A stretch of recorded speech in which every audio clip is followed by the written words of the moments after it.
এক গ্রামে এক গরিব কৃষক থাকতো। অনেক পরিশ্রম করার পরেও সে বেশি টাকা উপার্জন করতে পারতো না। দারিদ্রতার মধ্যে দিয়েই তার দিনগুলি কাটছিল। কৃষক আর তার স্ত্রী সব সময় চিন্তা করত যে গীতা, দাও, যদি খাবার মতো কিছু থাকে তাহলে দাও, খেতে আজ অনেক কাজ আছে। আচ্ছা, ভগবান শুধু পরিশ্রমই করান, বিনিময়ে কিছুই দেন না। ভগবানের উপর ভরসা রাখো গীতা। কাজ করা আমাদের কর্তব্য, ফল দেওয়ার দায়িত্ব ওনার। দেবেন। কথায় আছে না, পরিশ্রম করলে একদিন ঠিক ফল পাওয়া যায়। হ্যাঁ, কিন্তু এত দেরি যেন না হয়ে যায় যে আমাদের শরীরই আমাদের সঙ্গ ছেড়ে দেয়। যতক্ষণ আমাদের শরীর সঙ্গ দিচ্ছে আমরা পরিশ্রম করে বেঁচে আছি। যখন শরীর সঙ্গ দেবে না তখন আমরা কি করব? আর দিনু কৃষক মাঠে চলে যায়। কাজ করতে করতে অনেকটা সময় কেটে যায়। আর কখন দুপুর হয়ে যায় সে জানতেই পারে না। জানতে পারলো তখন যখন তার খিদে পেল। সে তার স্ত্রীর দেওয়া কাপড়ের ছোট্ট পুটুলিটা খুললো আর তার মধ্যে থেকে রুটি পেঁয়াজ বের করলো। আর যেই না সে রুটির টুকরো ছিঁড়ে মুখে দিতে যাবে, এমন সময় এক ভিক্ষুক সেখানে এসে উপস্থিত হলো। কিছু খাবার কি পাওয়া যাবে বাবা? বাবা, শুধু দুটো রুটি আছে। বাবা, সবাই বলে সুখের জন্য দুটো রুটি যথেষ্ট।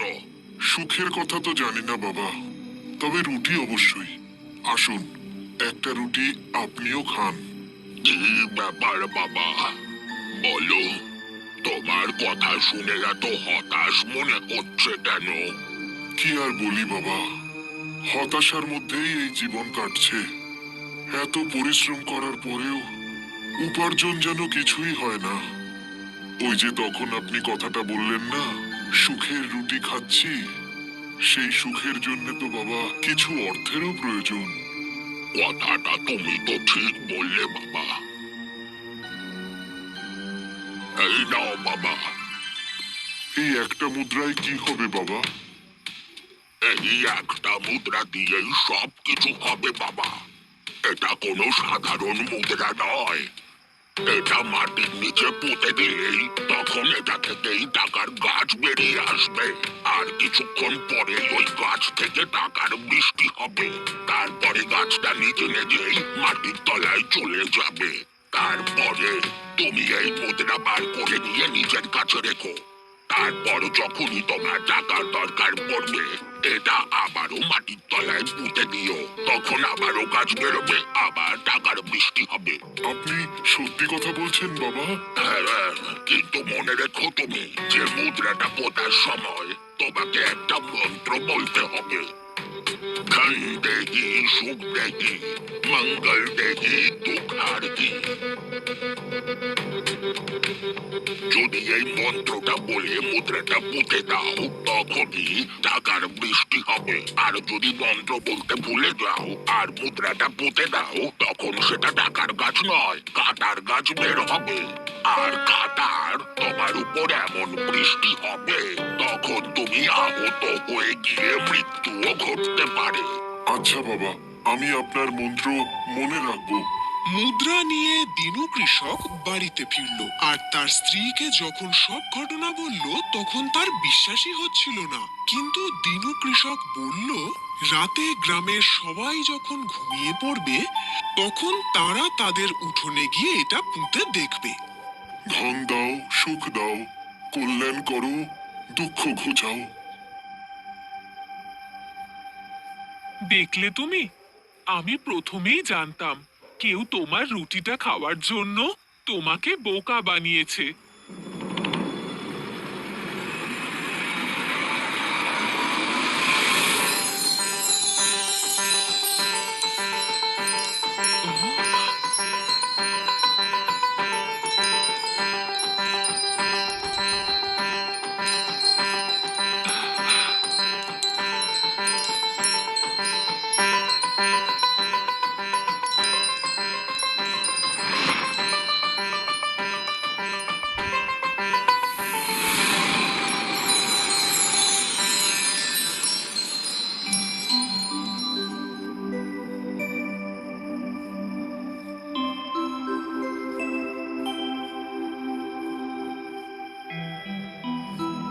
গীতা, তুমি এখন ওগুলো নিয়ে ঘরে যাও, আমি এই মুদ্রাটা নিয়ে আসছি। সেই সাধু বাবার কথা সত্যি হলো। দিনু কৃষক আর তার স্ত্রী গীতার আনন্দের সীমা রইল না। এবার তাদের যখনই দরকার পড়তো, তারা রাতে চুপি চুপি নিজেদের উঠোনে গিয়ে মুদ্রা পুঁতে দিত। সেখান থেকে গাছ হতো আর তার মুদ্রা দিয়ে এদের প্রয়োজন মিটে যেত। ধীরে ধীরে তাদের আর্থিক অবস্থার উন্নতি হতে লাগলো। কিছুদিনের মধ্যেই তাদের বাড়িতে সেই সব কিছু চলে এলো যা তারা সারা বছর পরিশ্রম করার পরেও কেনার স্বপ্নও দেখতে পারতো না। হঠাৎ তাদের এত উন্নতি দেখে তাদের প্রতিবেশী চন্দু কৃষক এবং তার স্ত্রীর চোখ ছানা বড়া হয়ে গেল। এই যে শুনছো, এই 4 দিনের মধ্যে দিনুর মতো একটা গরিব কৃষক এতগুলো টাকা কি করে পেল বলো তো? 4 দিন ধরে আমি এটাই ভাবছিলাম। তুমি শুধু ভাবতেই থাকবে, কিছু করতে হবে না। করবো তো, আজ রাতে ওর বাড়িতে গিয়ে দেখবো আমি যে টাকা কোথা থেকে আসছে।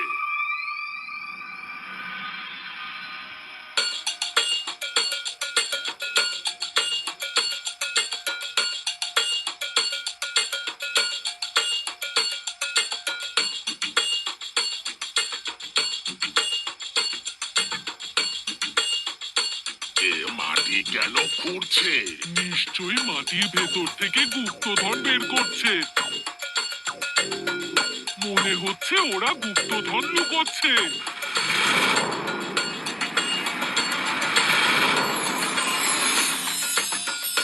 টাকার গাছ।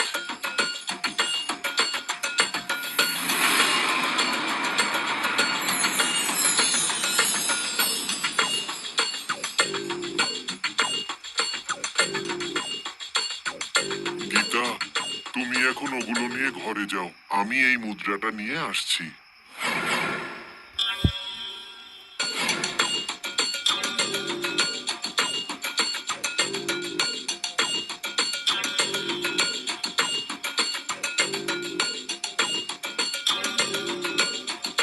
তুমি কি দেখলে গো? এটাই, যে মুদ্রাটা বাক্সের মধ্যে রেখেছে। আর কি ভাবলে গো? এটাই, যে মুদ্রাটা রাতের মধ্যেই চুরি করতে হবে। সত্যি সত্যি দিনু কৃষক আর তার স্ত্রীর ঘুমিয়ে পড়ার পরেই দুজন চুপি চুপি তাদের বাড়িতে ঢুকে পড়ল আর বাক্স থেকে ওই মুদ্রা বের করে নিজেদের উঠোনে নিয়ে এসে পুঁতে দিল।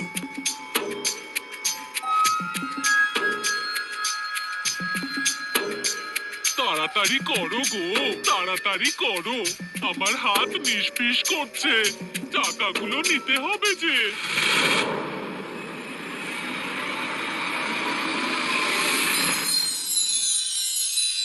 এসেছে, এসেছে, টাকার গাছ এসেছে। আরে টাকার বদলে দেখি কাঁটা বেরোচ্ছে। আরে লোভী, একটু ধৈর্য ধরো।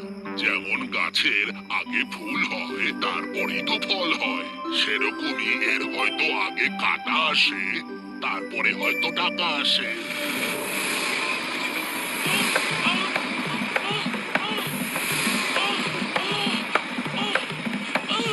ওরে দিনু দাদা, বাঁচাও! দিনু দাদা, বাঁচাও! কি হলো? কি হয়েছে তোমাদের? আরে আমরা তোমাদের মুদ্রা চুরি করে মাটিতে পুঁতে দিয়েছিলাম।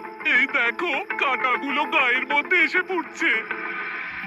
ভয় পাবেন না, ভয় পাবেন না, শান্ত হন আপনারা, সব ঠিক হয়ে যাবে। দিনু দাদা, তুমি যখন পুঁতেছিলে তখন টাকার বৃষ্টি হয়েছিল। আমরা পুতলাম, কাঁটা বেরোলো কেন? শুনুন বৌদি, যতদিন ও টাকা দেবার ঠিক দেবে, কিন্তু যেদিন গাছে কাটা বেরোবে সেদিন বুঝতে হবে ও টাকা দেওয়া বন্ধ করে দিয়েছে। তাই এখন থেকে এই মুদ্রাটা আমাদেরও কোনো কাজে লাগবে না।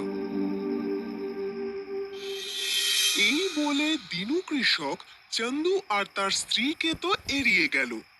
তারপর নিজের বাড়িতে এসে তার স্ত্রীকে বলল, গীতা, এইভাবে তো যে কেউ আবার এটা চুরি করে আঘাত পেতে পারে।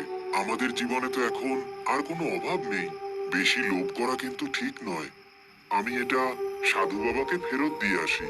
তুমি ঠিকই বলেছ। আর যদি আমরা এই মন্ত্র বলে দিই তবে তো টাকা পয়সা নিয়ে যুদ্ধ লেগে যেতে পারে। কথাটা তো তুমি ঠিকই বলেছো। আজ এই মুদ্রাগুলো দেখে একটা ব্যাপার আমি পরিষ্কারভাবে বুঝতে পেরেছি।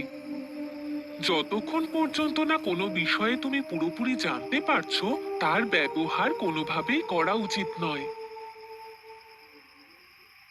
হ্যালো গাইস, এরকম মজাদার কার্টুন ভিডিও পেতে আমাদের এই কার্টুন চ্যানেলটি ফলো করুন অ্যান্ড সাবস্ক্রাইব করুন।